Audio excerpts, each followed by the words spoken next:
स्वागत है आपका इस सीरीज़ के डे 8 पे। और आज मैं बात करूंगा उस शख्स की जिसे अपने ही ज्ञान के साथ ज़िंदा जला दिया गया। और उसकी गलती सिर्फ इतनी थी कि उसने सच बोला था, उसने विज्ञान का साथ दिया था। ये बात कुछ एक्सट्रीमिस्ट लोगों को अच्छी नहीं लगी उस टाइम के, और उनका वही अंजाम हुआ जो ब्रूनो स्पिनोज़ा और हाइपेशिया का हुआ था। तो आज मैं बात करूँगा माइकल सर्वेटिस की। 1500 के दशक में लोग ये मानते थे कि जो हवा होती है वो फेफड़ों के अंदर जाती है और ठंडी होकर वहीं पे रुक जाती है। सर्वेटिस ने कहा ऐसा नहीं होता।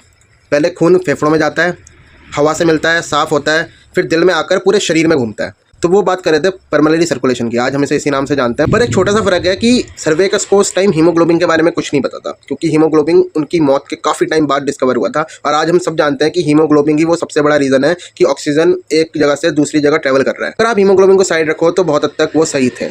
बस उन्हें ये नहीं पता था कि ऑक्सीजन है या जो हवा है वो ट्रैवल कैसे कर रही है खून में, वरना पूरा जो उन्होंने बताया वो सही था। और आज वही हम पढ़ते भी हैं। वो सिर्फ एक फिजिशियन ही नहीं थे, वो एक क्रांतिकारी भी थे। उन्होंने उस टाइम बहुत सी कट्टरपंथी विचारधाराओं को चुनौती दी थी। और उन्होंने अपनी जान की परवाह किए बिना ये तक कह दिया कि बिना तर्क के विश्वास अंधा होता है। और उस टाइम की सबसे बड़ी ताकतों से पंगा ले लिया। वो टाइम ऐसा था कि जो चर्च कहता था उसे ये लोग सच मान लेते थे। कोई चर्च के खिलाफ कुछ बोलता ही नहीं था। और मतलब जो भी बोलता था उसका खेल ख़त्म था, उसकी फील्डिंग सेट थी चारों तरफ से।